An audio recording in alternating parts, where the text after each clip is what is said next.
안녕하십니까. 세상 읽어주는 남자 이상훈입니다. 요즘 그 반도체 업계를 보면 이상한 점이 하나 있습니다. 바로 HBM4 이야기인데요. 분명 업계는 HBM4 시대 진입을 눈앞에 두고 있습니다.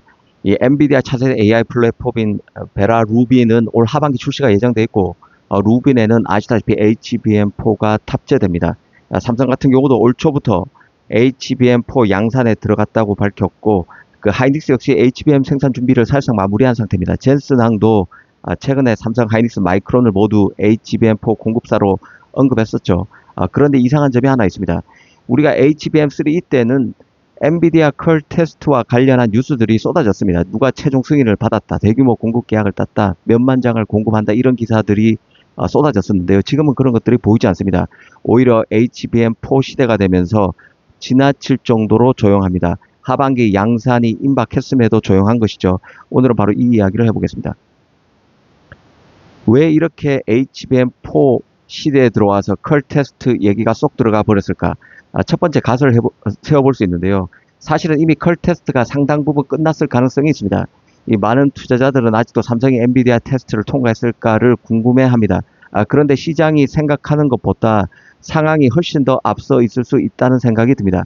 올 3월 여러 업계 보도에 따르면 삼성과 하이닉스가 모두 엔비디아 베라 루빈 공급망에 포함됐다고 하는 소식들이 쏟아졌었죠. 특히 삼성은 엔비디아가 요구한 고속 HBM4 테스트를 사실상 통과했고 10기가 BPS급, 11기가 BPS급 검증을 진행한 것으로 알려졌습니다. 사실상 가장 빠른 속도는 삼성이 가능하다.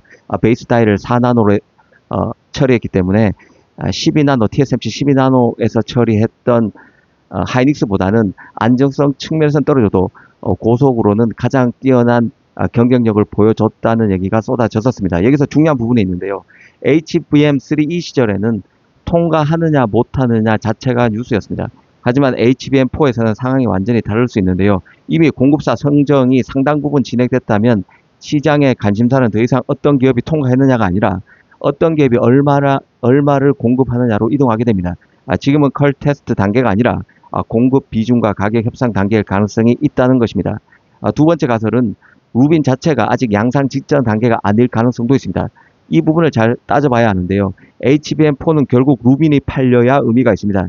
지금 시점에서 엔비디아가 집중하는 것은 메모리 검증보다 최종 시스템 검증 그리고 GPU와 HBM4 통합 테스트, 패키징 최적화, 공급량 조정, 가격 협상 이와 같은 단계일 가능성이 큽니다. 실제로 업계에서는 루빈 출하가 올 하반기로 예정돼 있고 공급망 조율 작업이 계속되고 있다는 얘기가 나왔었죠. 쉽게 말하면 HBM4가 문제라기보다 루빈 전체 시스템을 완성하는 과정이 진행 중일 수 있다는 생각입니다. 또 생각해 볼 가설은 엔비디아가 의도적으로 조용한 스탠스를 취하고 있다는 생각도 듭니다. 이 부분이 흥미로운데요. HBM3E 시대를 돌아보면 사실상 하이닉스가 독주했던 구도였습니다. 그 결과 하이닉스 협상력이 엄청나게 강해졌죠. 엔비디아 입장에서 바라는 그림은 아닙니다. 삼성과 하이닉스, 마이크론, 메모리 3강이 경쟁하는 구도를 바라는 게 젠슨항이죠. 실제로 젠슨항은 공개석상에서 세 회사를 모두 HBM4 공급사로 언급했습니다. 만약 엔비디아가 특정 업체를 너무 일찍 확정 발표하게 되면 공급사 협상력이 커질 수 있다는 우려를 할 수 있습니다. 반대로 삼성도 가능, 하이닉스도 가능, 마이크론도 가능이라는 분위기를 유지하면 공급망 주도권은 엔비디아가 지게 됩니다. 그래서 현재의 침묵은 기술 문제가 아니라 협상 전략일 가능성도 있다는 생각입니다. 또 생각해 볼 포인트는 진짜 병목이 메모리가 아닐 수도 있다는 생각인데요. 이 부분을 잘 주목할 필요가 있다는 생각입니다. 시장은 HBM4만 보고 있지만 AI 서버는 HBM만으로 만들어지지 않습니다. GPU, 인터포저, 칩온, 웨이폰, 서브스트레이트, 패키징, 그리고 기판, 전력 시스템 모두가 준비되어야 합니다. 만약 루빈 일정이 조금이라도 늦어지거나 패키징 공급망에서 병목이 발생한다면 HBM4는 완성돼도 활용될 수가 없는 것이죠. 자연스럽게 관련 소식도 줄어들 수밖에 없습니다. 실제로 올 들어 업계에서는 루빈 일정과 공급망 조율 이슈가 꾸준히 언급되고 있습니다. 루빈도 하반기 양산 규모가 줄어들 것이라는 얘기가 많았었죠. 블랙엘이 잘 팔리고 있고 루빈도 미세 조정이 계속 필요하다는 얘기가 계속 나온 바 있습니다. 즉 시장은 HBM4를 보고 있지만 실제로는 루빈 전체 플랫폼이 병목일 수 있다는 가설도 생각해 볼 필요가 있습니다.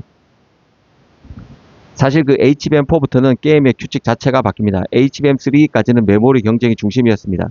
그러나 4부터는 베이스 다이가 완전히 달라지는 것이죠. 베이스 다이는 단순 연결 칩이 아닙니다. 고객 맞춤형 로직 기능이 들어가는 밑단의 칩이죠. 하이닉스 경영진도 HBM4에서는 고객 맞춤형 로직 베이스 다이가 들어가기 때문에 경쟁사 제품으로 쉽게 교체하기 어려워졌다고 설명했습니다. 맞춤형 칩에 가깝다는 메모리가 맞춤형 칩에 가깝다는 그런 의미를 함축하는 것이죠. 과거에는 메모리 공급사를 교체하는 것이 상대적으로 쉬웠습니다. 하지만 앞으로는 엔비디아 GPU, HBM4 베이스 다이가 함께 설계될 가능성이 커지는 것이죠. 즉 공급사가 엔비디아 로드맵 안으로 훨씬 더 과거보다 깊숙이 들어가게 되는 것입니다. HBM4 경쟁은 단순 메모리 경쟁이 아니라 메모리와 로직, 패키징 통합 경쟁으로 변모하고 있습니다. 그래서 컬 테스트보다 이게 더 궁금할 수 있는데요. 삼성이 루빈용 HBM4를 몇 퍼센트 공급하느냐입니다. 만약 삼성 비중이 20에서 30% 수준이라면 복귀 정도로 볼 수 있고 40% 이상이라면 이야기가 완전히 달라집니다. 시장에서는 삼성 HBM이 완전히 돌아왔다는 평가가 나올 것으로 봅니다. 반대로 하이닉스가 60%에서 70% 이상을 가져가게 되면 HBM3E에서 형성된 엔비디아 하이닉스의 등식 구도가 HBM4까지 이어지는 것입니다. 현재 시장에 떠도는 여러 전망도 하이닉스가 가반 이상의 점유율을 유지할 것으로 보고 있습니다. 루빈 전용 HBM4에서는 삼성의 존재감이 커질 수 있다는 얘기도 나오고 있는데요. 이런 부분을 잘 봐야 할 것으로 봅니다.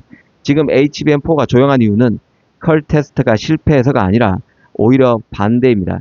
컬 테스트는 상당 부분 끝났고 이제 시장은 공급 비중 가격 협상, 이 패키징 루빈 일정이라는 다음 단계로 넘어갔을 가능성이 더 있다는 생각입니다. 앞으로 2주에서 한 달, 2, 3주 안에 나올 뉴스 핵심이 컬 테스트 통과가 아니라 삼성이 몇 퍼센트, 하이닉스가 몇 퍼센트, 마이크론이 몇 퍼센트인지가 될 가능성이 훨씬 더 큽니다. 결국 HBM4 시대의 진짜 승부는 누가 엔비디아의 다음 로드맵 암으로 더 깊이 들어가냐, 이 부분에서 결정될 것으로 봅니다. 감사합니다.